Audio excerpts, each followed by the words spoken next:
हाँ, labour control का chapter हमने स्टार्ट किया था। अब लेबर कंट्रोल पे आगे हम और बात करते हैं।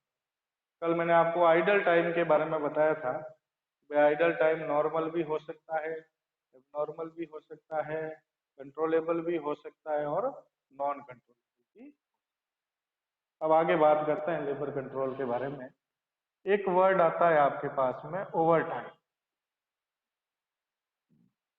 अधिक समय। सबसे पहली बात तो ओवर टाइम किसको कहते हैं? कोई बिजनेस में काम करने के जितने आवर्स होते हैं, जितने घंटे होते हैं, उससे ज्यादा टाइम के लिए जितना काम किया जाता है उसको हम ओवर। तो पहली बात तो ये होती है कि भाई बिजनेस में काम करने के घंटे फिक्स है या बिजनेस अपने हिसाब से फिक्स। उसके लिए फैक्ट्री एक्ट लागू हुआ है, फैक्ट्री एक्ट 1948। फैक्ट्री एक्ट में क्लियर कहा हुआ है कि आप एक व्यक्ति से डेली 8 घंटे से ज्यादा काम नहीं करवा। एक व्यक्ति से प्रतिदिन आप 8 घंटे हाईएस्ट काम करवा। और वीकली की बात करें तो वीक में हाईएस्ट 48 आवर्स काम। लेकिन कुछ बिजनेस होशियार भी तो होते हैं ना, कि चलो ठीक है वीक में 48 आवर्स काम कराना ना, कि चलो सैटरडे संडे छुट्टी कर दो, अब 5 दिन रहे हैं तो 48 आवर्स काम करा लो, कभी 10 घंटे कभी 9 घंटे, यूं करके 48 कर लेंगे। ऐसा भी क्योंकि डेली 8 घंटे से ज्यादा नहीं करा। इस एक्ट ने लेबर को, वर्कर्स को इतनी सुविधा दी है कि आप दोनों से कंपेयर कर सकते हो। डेली आपसे ज्यादा करा रहा है तो यहाँ ओवर टाइम मांगो, और वीकली में ज्यादा करा रहा है तो वहां ओवर टाइम मांगो। अब बिजनेस ऐसा कर दे भाई डेली 8 घंटे कराना है, अब तो सप्ताह के 7 के 7 दिन 8 8 घंटे काम करवाना चालू कर दे, तो फिर तो 56 आवर्स हो जाएंगे वीक के। तो वो बिजनेस वीकली में फंस जाएगा, डेली में नहीं फंस रहा, वीकली में फंस जाएगा कि भाई वीकली आप 48 आवर्स से ज्यादा काम नहीं करवा सकते तो क्यों करना। तो इसको हम कहते हैं कि भाई इस अवधि से, इस पीरियड से ज्यादा यदि आप वर्कर से काम कराओगे तो उस एक्सेस पीरियड को हम क्या कहेंगे? ओवर। ओवर टाइम का पेमेंट जो होता है वो डबल रेट से होता है। मतलब वेजेज की जो एक्चुअल रेट है, मान लो हम वर्कर को दिन के 200 रुपए देते हैं, दिन के नहीं, घंटे की बात कर रहे हैं। मान लो हम वर्कर को 1 घंटे के 50 रुपए, 8 घंटे काम कराते हैं तो 400 रुपए देते हैं।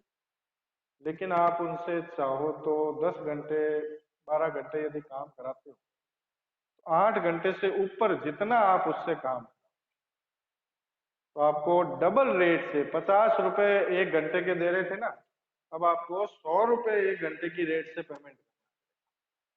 ओवर टाइम का पेमेंट डबल रेट से करना पड़ता है।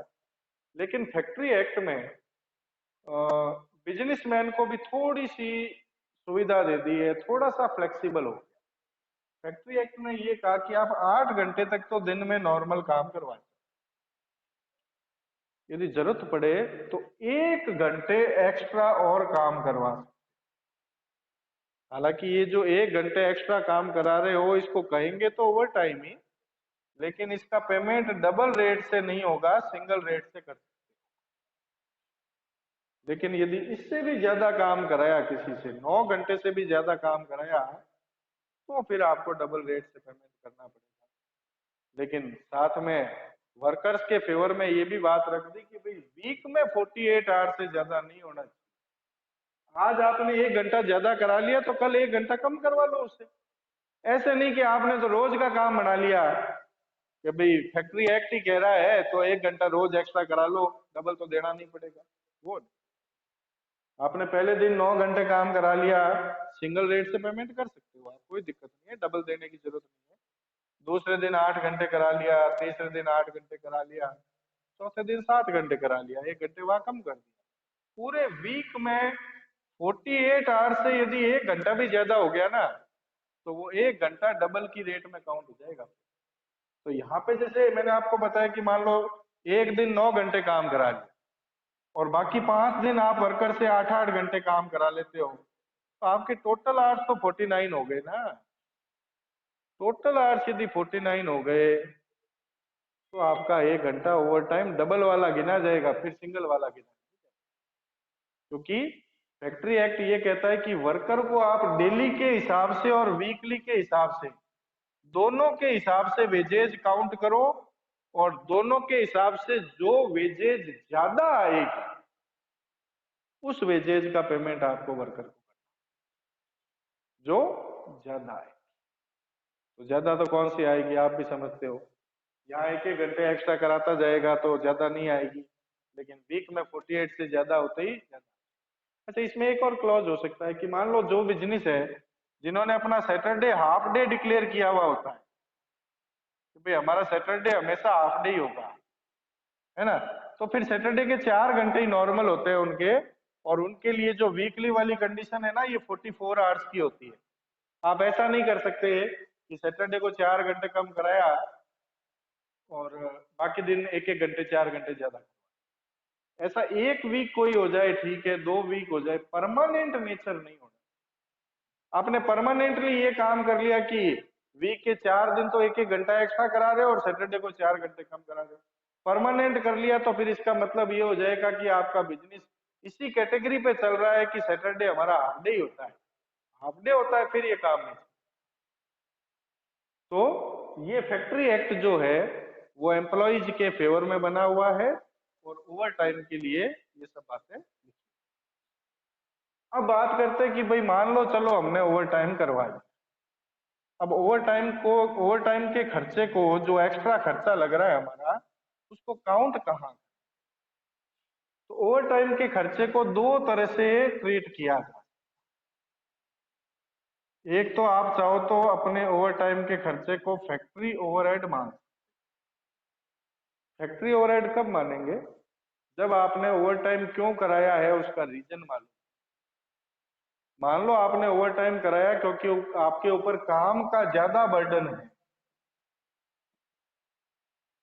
काम का ज्यादा बर्डन है, ऑर्डर ज्यादा आ गए, प्रोडक्शन ज्यादा करना पड़ेगा, वर्कर कम है ना, और आपने काम करवाया है ज्यादा यदि अपने वर्कर से किसी से, और ओवर टाइम का डबल पैसा उसको देना पड़ रहा है, तो उस केस में आप क्या करोगे, ओवर टाइम का जो एक्स्ट्रा पैसा दे रहे हो उसको क्या मान लोगे, फैक्ट्री ओवर। लेकिन यदि आपने ओवर टाइम खुद की लापरवाही के कारण करवा रहे हो, तो खुद की लापरवाही क्या है, तो खुद की लापरवाही ये है कि मशीन खराब हो गई या मटेरियल खत्म हो गया एक दिन, तो वर्कर खाली बैठा रहा, काम नहीं किया उसने, और अब आपने मटेरियल मंगा के वर्कर को कहा कि भाई आज 12 घंटे काम करना है, 12 घंटे काम कराना है, तो वर्कर तो ओवर टाइम का पैसा आपसे लेगा। तो वो आपकी लापरवाही के कारण, बिजनेस की नेग्लिजेंसी के कारण से ओवर टाइम देना पड़ रहा है। ऐसे ओवर टाइम को तो फिर आपको एबनॉर्मल लॉस मानना पड़ेगा, और उसको फिर P&L में डालना पड़ेगा, उसको आप ओवरहेड वगैरह में चार्ज। बिजनेस की नेग्लिजेंसी के कारण से यदि कोई ओवरहेड हो रहा है तो वो एबनॉर्मल लॉस है, उसको P&L अकाउंट में डाल दो। और यदि काम के बर्डन के कारण से या कोई नॉर्मल रीजन है, जिसके मान लो वर्कर कोई दिन, हमारे 10 वर्कर है, एक दिन 5 वर्कर एक साथ छुट्टी पे चले, अब 5 ही बचे और हमें अपना काम भी पूरा कराना जरूरी है, तो हमने उनसे ओवर टाइम कराया, वो एक नॉर्मल, ठीक है ना। तो उस केस में आप ओवर टाइम के पेमेंट को फैक्ट्री ओवरहेड की तरह ट्रीट कर, ठीक है। तो एक तो ओवर टाइम की बात आपको ये ध्यान। उसके बाद बात करते हैं हम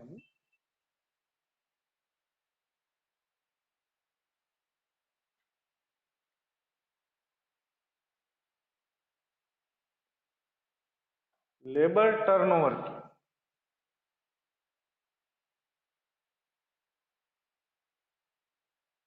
श्रम निकासी,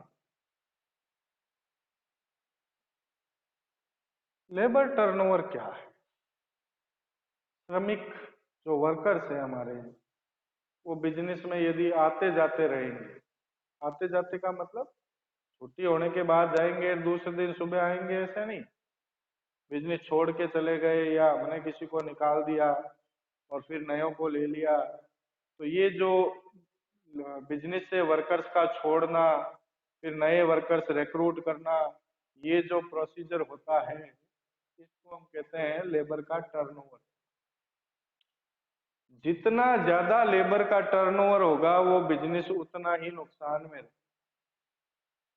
भाई नुकसान में क्यों रहेगा? क्योंकि लेबर टर्नओवर कम से कम हो। मान लो आज एक वर्कर है आपके यहाँ, 10 साल से काम कर रहा है, सारा काम सीखा हुआ है, सब चीजें उसको पता है, काम कैसा करना है, क्या करना है, ठीक है ना, ट्रेंड हो गया है। अब वो छोड़ के चला गया, आप क्या करोगे? उसकी जगह नए वर्कर को लाओगे। अब नया वर्कर आएगा तो काम सीखेगा, टाइम लेगा, ट्रेनिंग देनी पड़ेगी, फिर उतनी एफिशिएंसी से तो काम नहीं कर पाएगा, उतना फास्ट नहीं कर पाएगा जितना वो कर रहा था, क्योंकि वो अपने काम में स्पेशलाइज्ड हो गया था। ये नया वाला जो आया है अभी तक स्पेशलाइज्ड नहीं हुआ है, तो इसका नुकसान आपको भुगतना पड़ेगा, और नो डाउट आपके प्रोडक्शन पे इफेक्ट आएगा, आपके प्रॉफिट पे इफेक्ट आएगा। तो लेबर का टर्नओवर बिजनेस से जितना कम होगा उतना ही बिजनेस के लिए अच्छा। यदि टर्नओवर ज्यादा होगा तो फिर वो बिजनेस उतना अच्छा नहीं। तो लेबर के टर्नओवर की जनरली 3 विधियां, 3 मेथड माने जाते हैं। इनके ऊपर ऑब्जेक्टिव क्वेश्चन बहुत आराम से बनता है, इसलिए इसका आपको बहुत विशेष रूप से ध्यान रखना है। पहली मेथड होता है पृथक्करण दर विधि, सेपरेशन रेट मेथड। तो सेपरेशन रेट कैसे कैलकुलेट करते हैं?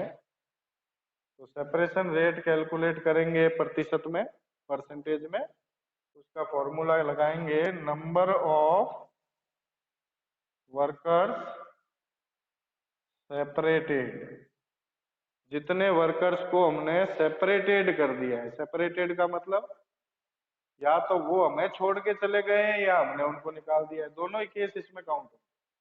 यदि वर्कर हमें छोड़ के चला गया है तो भी सेपरेटेड है, यदि हमने वर्कर को निकाल दिया है अपॉन में average number of workers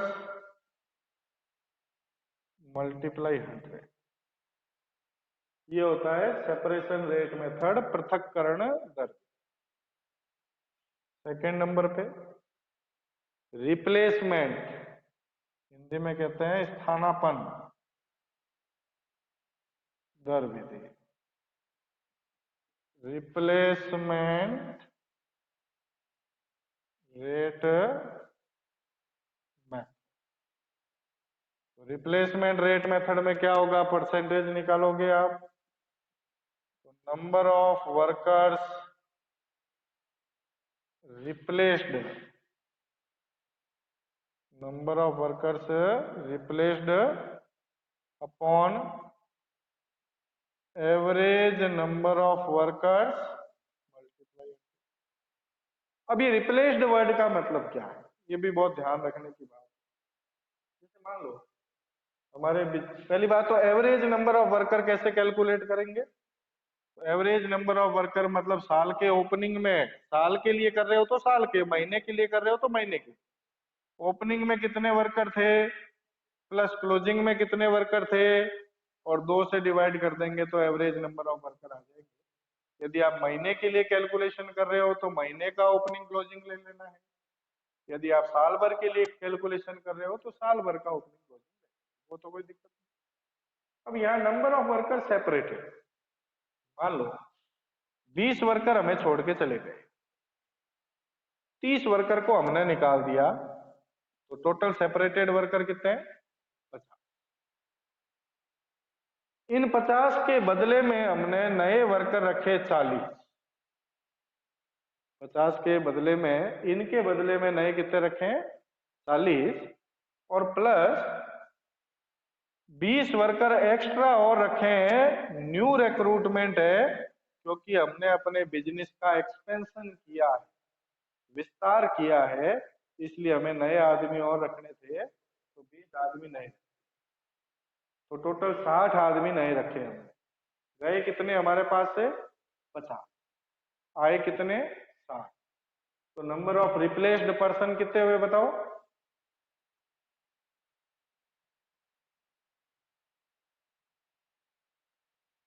number of replaced तो 40 ही है। समझ गए ना? जो नए रिक्रूटमेंट से आ रहे हैं ना, उनको रिप्लेस्ड की कैटेगरी में नहीं। वो तो न्यू रिक्रूटमेंट है, आपने अपने बिजनेस का एक्सपेंशन किया है या प्रोडक्शन बढ़ाना है इसलिए नए वर्कर्स को ले रहे हो, उनको रिप्लेस्ड में शामिल नहीं। रिप्लेस्ड केवल वो होंगे कि जिनको हमने निकाल दिया या जो हमें छोड़ के चले गए, उनके बदले में हम कितने वर्कर्स को रख रहे हैं, वो रिप्लेस्ड वर्कर। समझ गए बात को? तो यहाँ पे आप 40 ही लोगे 60 में। और तीसरी रेट होती है फ्लक्स रेट मेथड, आवागमन दर विधि।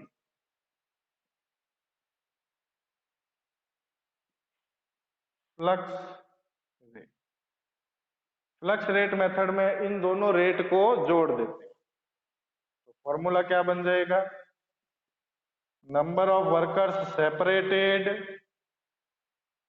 Plus number of workers replaced upon average number of workers और मल्टीप्लाई। तो ये तीन तरह की रेट जो होती है, इनके फॉर्मूले आपको जरूर से याद रखने हैं, क्योंकि इनके ऊपर छोटे प्रैक्टिकल क्वेश्चन आराम से। ठीक है ना? तो इनके अभी प्रैक्टिकल क्वेश्चन भी 2-3 हम सॉल्व करेंगे। तो ये इनके फॉर्मूले। अभी इनके प्रैक्टिकल क्वेश्चन करते हैं। दोनों को ऐड करना है। Number of worker separated plus number of worker replaced upon में तो एवरेज नंबर ऑफ वर्कर है ही ना, मल्टीप्लाई। ठीक है?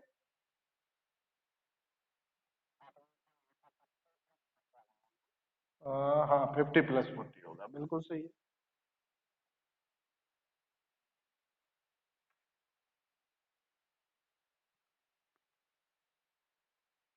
अब इसके 2-3 प्रैक्टिकल क्वेश्चन हम करेंगे। प्रैक्टिकल साथ साथ में कर लेंगे तो ज्यादा बढ़िया है, बाद में फिर माथापच्ची करने में। देखो एक क्वेश्चन है, नंबर ऑफ वर्कर्स ऑन 1 सितंबर। 1 सितंबर को हमारे पास 950 वर्कर। ठीक है? और नंबर ऑफ वर्कर्स ऑन 30 सितंबर, 30 सितंबर को हमारे पास 1050 वर्कर, 1050। फिर है number of workers left the factory in September. Left in September 10 worker जो है वो हमें छोड़ के चले गए सितंबर। फिर है number of workers discharged in September, discharged in September 30। 30 वर्कर्स को हमने छोड़ दिया। ठीक है ना?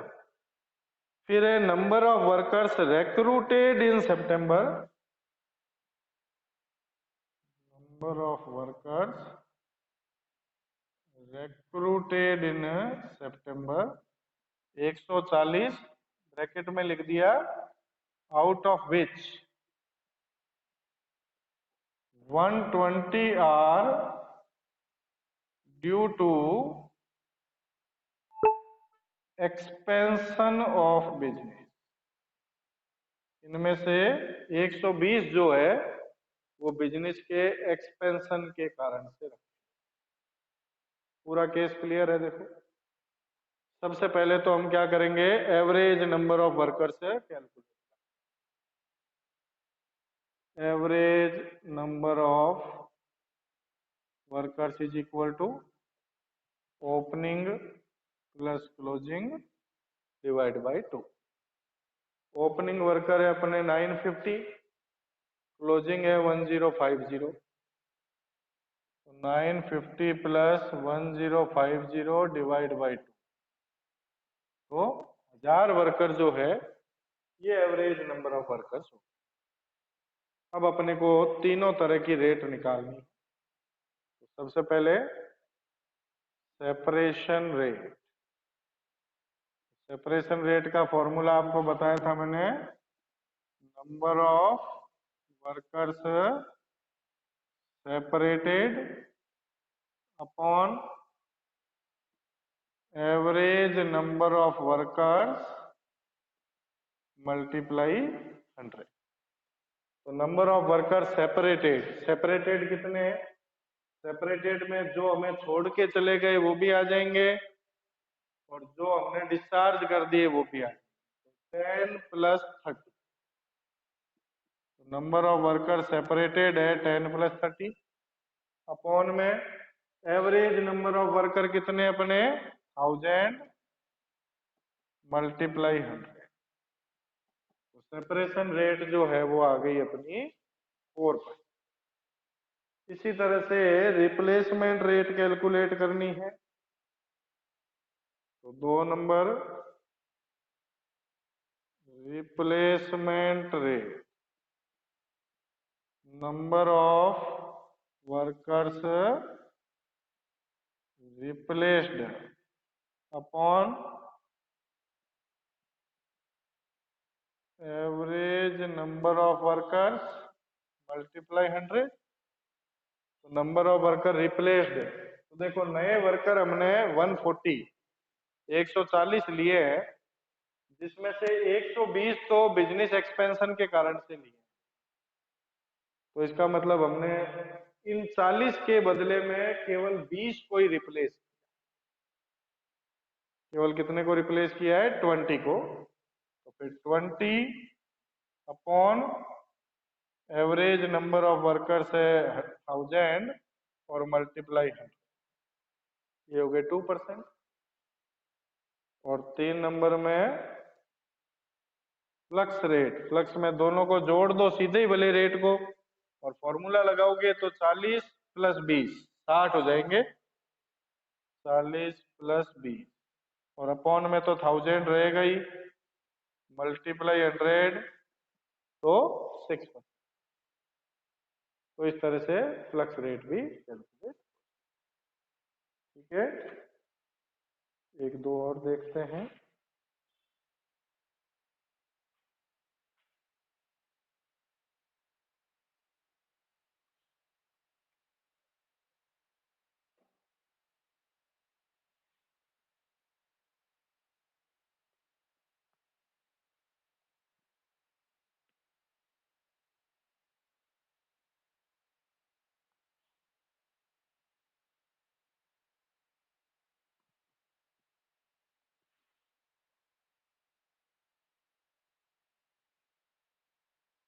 नेक्स्ट क्वेश्चन है, देखो, calculate labour turnover rate of a company from the information given for a year and comment. सबसे पहले number of workers at beginning, beginning में वर्कर्स है देखो 155, ठीक है। फिर number of workers at and,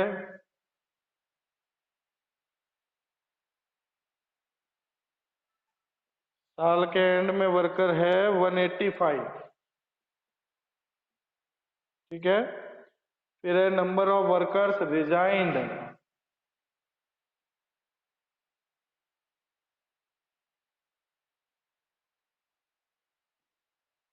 resign करने वाला है वर्कर 20।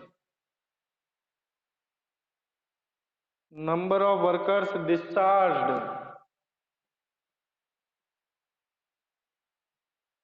डिस्चार्ज किया है हमने 2 वर्कर्स को, 2। फिर है नंबर ऑफ वर्कर्स रिप्लेस्ड 17,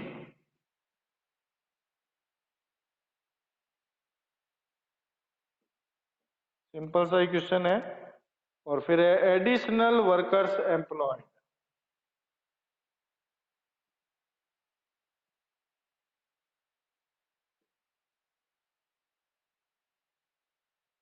ये है 35। बस अब वही अपने को फॉर्मूले लगाने हैं, बड़े आराम से कर सकते हो, फॉर्मूले सारे मालूम है आपको। सबसे पहले separation rate, number of workers separated upon average number of workers और मल्टीप्लाई 100। तो सेपरेटेड मतलब रिजाइंड और डिस्चार्ज दोनों ही सेपरेटेड की कैटेगरी में आएंगे। तो 20 और 2 22, 22 अपॉन में एवरेज नंबर ऑफ वर्कर निकालने पड़ेंगे पहले। Average number of workers 155 plus 185 divide by 2, 170।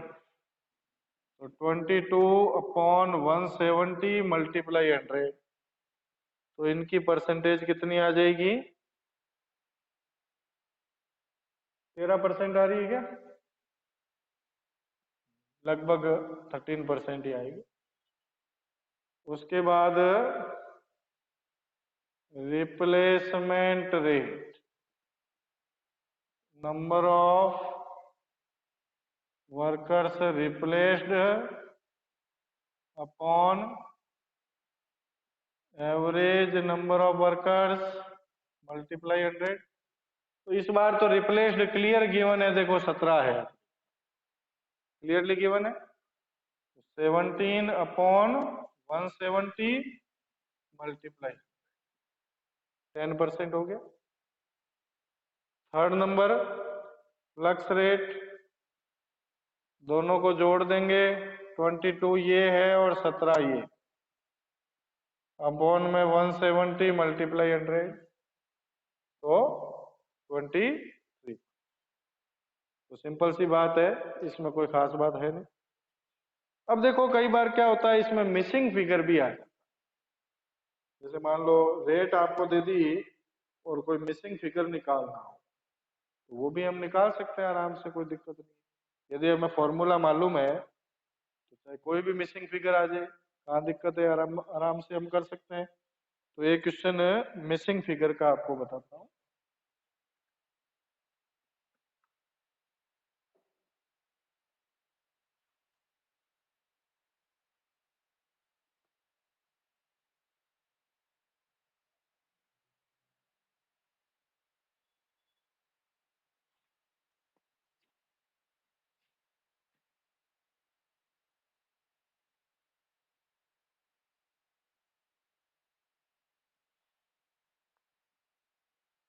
देखो मिसिंग फिगर की बात करते हैं, तो एक क्वेश्चन है, लेबर टर्नओवर रेट गिवन है आपको, labour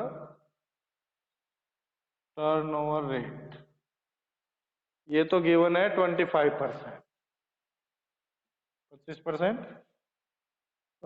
number of separation during the year,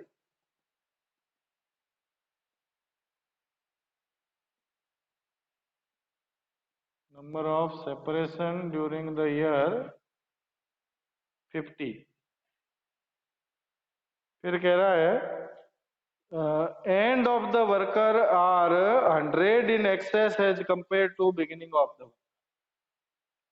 ending workers are excess 100 compared to beginning worker. ये इतना क्वेश्चन आपको दिया जाए और आपको कहा जाए कि भाई साल के स्टार्टिंग में और एंड में कितने वर्कर्स है, ये क्या, तो हम कर सकते हैं। लेकिन एक प्रॉब्लम है। प्रॉब्लम क्या है, इसमें लेबर टर्नओवर रेट तो अपने को दे दी, लेकिन ये बताया नहीं है कि ये सेपरेशन की रेट है या रिप्लेसमेंट की रेट है या फ्लक्स रेट, तो आप कैसे पहचानोगे कि ये कौन सी रेट गिवन है?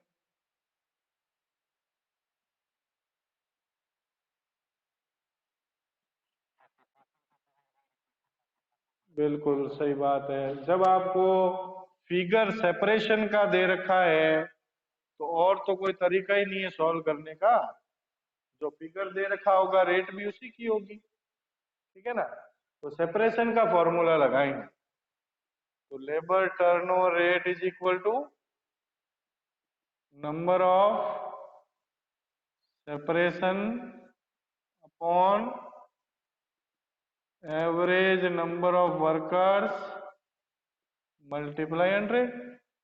तो लेबर टर्नओवर रेट दे रखी है 25%, 25, 100 ये इधर नहीं रख के इधर रख देते हैं, ठीक है ना।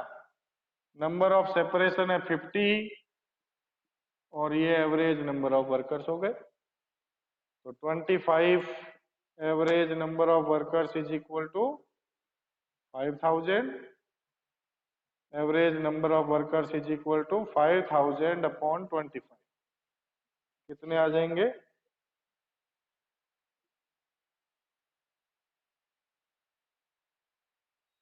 एवरेज नंबर ऑफ वर्कर्स कितने आ जाएंगे? 200, ठीक है। अब ये एवरेज नंबर ऑफ वर्कर 200 आ गए हैं। अब एवरेज का फॉर्मूला लगा सकते हैं, opening plus closing divide by 2। अब एवरेज तो 200 है पता है अपने को, अब ओपनिंग और क्लोजिंग कितने हैं ये तो पता नहीं है, तो भाई ओपनिंग से क्लोजिंग 100 ज्यादा है तो ओपनिंग को x मान लो, तो क्लोजिंग जो है वो x प्लस 100 हो जाएगा क्योंकि ओपनिंग से 100 ज्यादा है वो, अपॉन में 2। तो अब ये हो गया 400 is equal to 2x plus 100।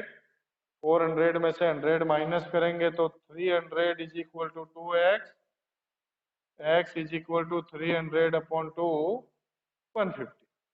तो x का मतलब हमने किसको माना? बिगिनिंग वाले वर्कर्स को। तो मतलब बिगिनिंग के वर्कर 150 है, तो फिर एंड वाले इससे 100 ज्यादा है, तो फिर एंड वाले वर्कर्स कितने हो गए? 250। इस तरह से कोई लेबर टर्नओवर रेट की परसेंटेज दे दे और उसके ऊपर कोई फिगर निकालना पूछ ले अपने को, तो वो भी अब आप इजीली कैलकुलेट कर, ठीक है।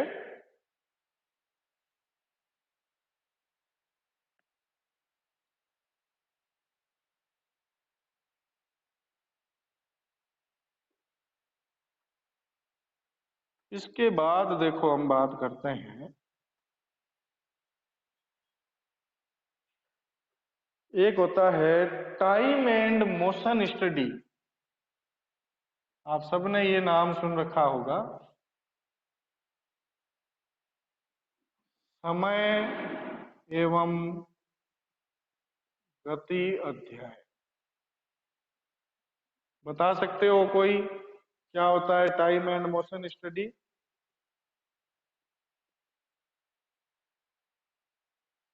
सबने नाम पढ़ा हुआ होगा,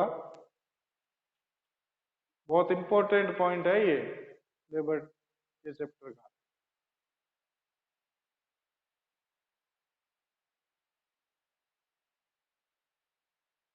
किसी को भी नहीं पता है? देखो, एक होता है लेबर की टाइम स्टडी करना, एक होता है लेबर की मोशन स्टडी करना। दोनों में डिफरेंस क्या है? देखो, टाइम स्टडी करने का मतलब क्या होता है कि आप वर्कर जब काम कर रहे हैं तो उनके काम करने का स्टैंडर्ड टाइम फिक्स कर, जैसे उसको कोई काम दिया हमने और ये कह दिया भाई ये काम तेरे को 1 घंटे में करना है, स्टैंडर्ड टाइम फिक्स कर दिया। और फिर घड़ी, वॉच, स्टॉप वॉच भी काम में ले सकते हैं, स्टॉप वॉच की सहायता से उसको चेक किया हमने या घड़ी से चेक किया कि भाई उसने वो काम कितने टाइम में किया, तो उससे क्या रहेगा? वर्कर के ऊपर कंट्रोलिंग रहेगी। तो ये टाइम स्टडी होती है ये मतलब वर्कर के ऊपर साइकोलॉजिकल इफेक्ट डाले कि नहीं यार मालिक मेरे को देख रहा है ना, मुझे 1 घंटे का काम करने का कह के गया है, एक्चुअल में वो काम 1 घंटे का ही है। लेकिन जनरली वर्कर क्या करते हैं, आलसी होते हैं, काम करने से बचना चाहते हैं, है ना, तो वो उस 1 घंटे वाले काम को 1.5 घंटे में पूरा करके देते हैं। तो अभी मालिक ने कह दिया भाई 1 घंटे में पूरा करना है इस काम, नहीं करोगे तो फिर आपको पनिशमेंट मिलेगा इसका, या आपके पैसे काट लेंगे हम, भले धमकी दे वो एक अलग बात है, लेकिन टाइम स्टडी का इफेक्ट पड़ता है कि नहीं मुझे टाइम की चोरी नहीं करनी है और मैं अपने काम से। मोशन स्टडी में क्या होता है, मोशन का मतलब क्या होता है, गति करना। तो वर्कर बार बार गति कहाँ कर रहा है, अब मान लो 8 घंटे के टाइम में 8 बार पेशाब करने जा रहा है वो, भाई इतना क्यों जा रहा है, बार बार मोशन, गति उसकी ज्यादा हो रही। मान लो कोई सामान है उसको जरूरत पड़ती है, टूल्स की जरूरत पड़ती है या कोई औजार की जरूरत पड़ती है, अब काम वो यहाँ पे कर रहा है और हमने 50 मीटर दूर पे सामान रखा हुआ है, वो बार बार उठ के जाता है, कोई टूल जरूरत पड़ती है लेके आता है, फिर उसको रख के आता है, फिर कोई और जरूरत, अरे तो भाई आप उसकी स्टडी करो और जो सामान है उसके पास ही रखा हो जो उसकी जरूरत का है, इतनी दूर रखा ही क्यों है। तो इसके लिए तो जैसे हमने कहा स्टॉप वॉच का यूज कर सकते हैं, तो मोशन स्टडी को चेक करने के लिए कैमरा का यूज कर लो, भाई सीसीटीवी कैमरे लगा दो अपनी फैक्ट्री में और देखो भाई वर्कर बार बार उठ के कहाँ जा रहा है, कितनी बार जा रहा है, तो पता लग जाएगा कि वो टाइम वेस्ट करने की कोशिश कर रहा है। तो कैमरा लगाओ, आप लोग भी एक बार बताओ कहीं जाते हो, ये मतलब साइकोलॉजिकल इफेक्ट। कहीं हम जाते हैं तो इधर दिख गया कैमरा तो हम बड़े एकदम सचेत से रहते हैं। अब जैसे मैं इस रूम में अकेला खड़ा हूँ, ठीक है ना, अब मेरे को कोई देखने वाला नहीं है, मान लो दोनों गेट बंद पड़े, मैं भले यार डांस करूँ, आपकी क्लास तो सामने है, मैं पीछे जाके डांस करने लग गया, कौन देखने वाला, लेकिन मुझे पता है उधर कैमरा लगा है ना। आज तो चलो मेरे को कोई नहीं देख रहा होगा, बाहर कोई नहीं है जहाँ पे कैमरे की स्क्रीन, कल को बाद में उस कैमरे पे कोई देखेगा कि ये क्या कर रहे हैं भाई, वो ऑटोमेटिकली एक डर होता है, भले आप कुछ ही नहीं कर रहे हो, आपने वो रिकॉर्डिंग देखनी नहीं है, लेकिन वर्कर के दिमाग में डर बैठ गया ना कि कैमरा लगाया हुआ है, बार बार मैं उठूंगा देखूंगा, तो वो मतलब आप मोशन स्टडी कर रहे हो उसकी। टाइम स्टडी में तो आप स्टॉप वॉच का यूज कर रहे हो, और मोशन स्टडी में ये आप कैमरा लगा के उसके मोशन को कंट्रोल, उसकी गति को कंट्रोल। इसके अलावा हम दूसरी बात करें कि भाई हमने उसको टारगेट दे दिया टाइम स्टडी, भाई एक पूरे दिन में इतना काम करना है तेरे को, अब उसको टारगेट दिया हुआ है तो टारगेट तो पूरा करना पड़ेगा, नहीं करेगा तो गड़बड़ हो जाएगी। एक दिन नहीं करेगा, चलो मान लो आलसी है, जानबूझ के काम चोरी करता है, एक दिन नहीं किया, दूसरे दिन नहीं किया, 2 दिन बाद मालिक ने चेतावनी दे दी कि भाई कल से काम अब अपने टाइम में होना चाहिए, इतना काम होना चाहिए, उसके बाद तो करना ही पड़ेगा ना उसको, तो धमकी का असर तो पड़ेगा ही पड़ेगा। तो टाइम स्टडी में आप उसको टारगेट भी दे सकते हो, है ना, और स्टॉप वॉच का मैंने आपको बता ही दिया है। और मोशन स्टडी में आप क्या करोगे, कैमरे की सहायता से उसके ऊपर कंट्रोलिंग कर, आजकल कैमरा जो है ना वो सुपरवाइजर का काम कर रहा है। पहले जब कैमरे नहीं होते थे तो एक सुपरवाइजर खड़ा रहता था वर्कर्स के बीच में, हर एक सुपरवाइजर के नीचे 10-20 वर्कर होते थे, तो इनको चेक करते रहो। अब सुपरवाइजर का स्थान ले लिया कैमरे, भाई फैक्ट्री के 2 कोनों में आप लगा दो कैमरे और अपने ऑफिस में बैठे देखते रहो, वर्कर अपने आप ही वो सुपरवाइजिंग का काम हो रहा है, कोई दिक्कत ही नहीं। तो इसको हम कहते हैं टाइम एंड मोशन, ठीक है। उसके बाद में एक होती है प्रिवेंटिव कॉस्ट, अवरोध लागत, ये भी देखो समझनी जरूरी है। प्रिवेंटिव कॉस्ट किसको कहते हैं,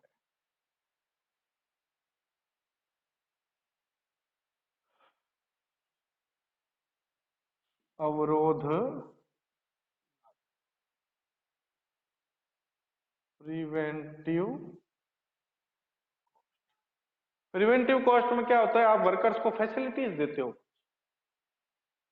कि भाई यदि तू 10 साल यहाँ पे कंटिन्यू काम करेगा तो हम तेरे को रिटायर होने के बाद पेंशन भी देंगे,